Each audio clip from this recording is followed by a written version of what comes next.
savez que j'ai été chef d'état-major des armées. Je suis allé dans les usines de préparation de nos armements nucléaires. Ce qu'on exigeait de nous en termes de sécurité, il n'a rien à voir avec ce que l'on demande pour pénétrer sur le chantier de la cathédrale. Quand le président de la République vient à la cathédrale, comme le compagnon de base, il perçoit ses bottes, et moi tous les jours, sa combinaison, ses sous-vêtements, son casque. Nous allons sur la zone dite salle. Le terme en soi déjà n'est pas neutre. Nous faisons ce que nous avons à faire sur la cathédrale. Nous revenons, nous nous dénudons complètement. Nous prenons une douche et nous récupérons nos affaires. Vous me permettrez... Comment? Oui, il y a eu des refus là-dessus. Voilà. Donc nous réfléchissons et nous n'avons strictement aucun incident. Alors vous parlez des enfants. Nous ne voyons pas d'enfants sur le chantier de la cathédrale. Le deuxième sujet que vous avez soulevé, c'est le choix du plomb. Et dans votre question, vous avez laissé sous-entendre, Madame la sénatrice, que ce sujet avait été pris de manière légère, mais elle a été prise conformément aux règles de la rénovation des monuments historiques en France, c'est-à-dire qu'il y a un organisme qui s'appelle la CNPA, la Commission nationale du patrimoine et de l'architecture, qui émet un avis sur la base des études qu'elle fait et qui a donné un avis favorable à la reconstruction en plomb pour des raisons que vous avez rapidement évoquées, malléabilité, etc., documents de devis, etc. Mais nous sommes là, madame... Alors, j'insiste sur le fait que le plomb, ce sera la couverture du grand comble et la flèche. Vous avez parlé des enfants. Je reçois des lettres absolument extraordinaires. Nous ne verrons jamais un enfant aller se promener sur le grand comble. Nous ne verrons jamais un enfant aller lécher les plaques de plomb mises sur les chaînes qui reconstituent la flèche. Autrement dit, ce risque-là est très exactement égal à 0.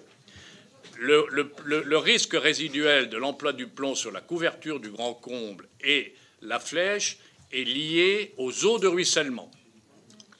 Nous allons être des précurseurs absolument géniaux en matière d'analyse des eaux de ruissellement. Nous allons mettre en place un dispositif qui, à travers les 104... Combien c'est le nombre de gargouilles de Viollet-le-Duc déjà? Viollet-le-Duc-Villeneuve, pour reprendre l'expression de monsieur le sénateur. Nous allons donc récupérer par les gargouilles toutes les eaux de pluie dans des dispositifs que nous allons mettre au sol et nous allons les analyser pour voir le plomb qu'elles contiennent avant de les reverser dans la Seine. Nous sommes véritablement exemplaires. Ça n'a jamais été fait.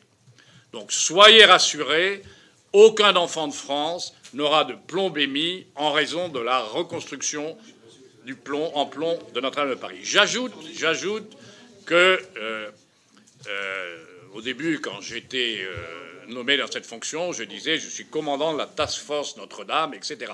En réalité, je ne me lasse jamais, et j'en viens d'ailleurs aux nombreuses questions qui m'ont été posées sur le contrôle de nos dépenses. Je ne sais plus quelle sénatrice inspirée nous expliquait qu'on n'avait aucune visibilité sur la manière dont nos coûts étaient faits, etc. Je vais vous lister le nombre d'organismes. On ne peut pas bouger un petit doigt sans que 25 personnes viennent contrôler ce que nous faisons. Donc, j'ai fait cette dégression. Pourquoi? Rappelez-moi. Oui. Alors, ce n'est pas moi qui signe ce n'est pas moi qui signe les autorisations de travaux. Comme pour tout monument historique, c'est le préfet d'Île-de-France, patron de la DRAC. Vous n'imaginez pas l'intérêt, le travail précis avec lequel le préfet a contrôlé tout ce qui avait trait à l'utilisation du plomb sur la cathédrale.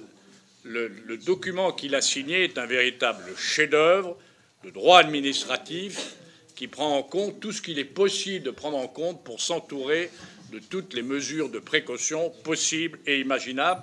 Madame la sénatrice, je ne vois pas, en dehors de renoncer au plomb, bien évidemment, pourquoi, ça reste à définir, je ne vois pas en quoi l'utilisation du plomb dans la reconstruction de Notre-Dame de Paris puisse faire poser le moindre danger que ce soit sur les enfants. J'ajoute que, conformément à la législation française, le décret, c'est un décret, d'autorisation de travaux a été affiché sur nos murs pendant 2 ans, pendant 2 mois. Nous avons attendu tous les jours de voir si on allait contester. Personne n'a contesté l'utilisation du plomb. Je crois qu'il faut aussi, c'est bien de discuter, etc., mais je crois aussi qu'il faut d'abord faire preuve d'humilité dans ces questions, admettre qu'on n'a pas soi seul la vérité sur les choses, et une fois qu'une décision est prise avec toutes les instances qui caractérisent notre pays, eh bien, on l'accepte et on puisse aller de l'avant. Sinon, nous mettrions évidemment 50 ans à reconstruire la cathédrale Notre-Dame de Paris.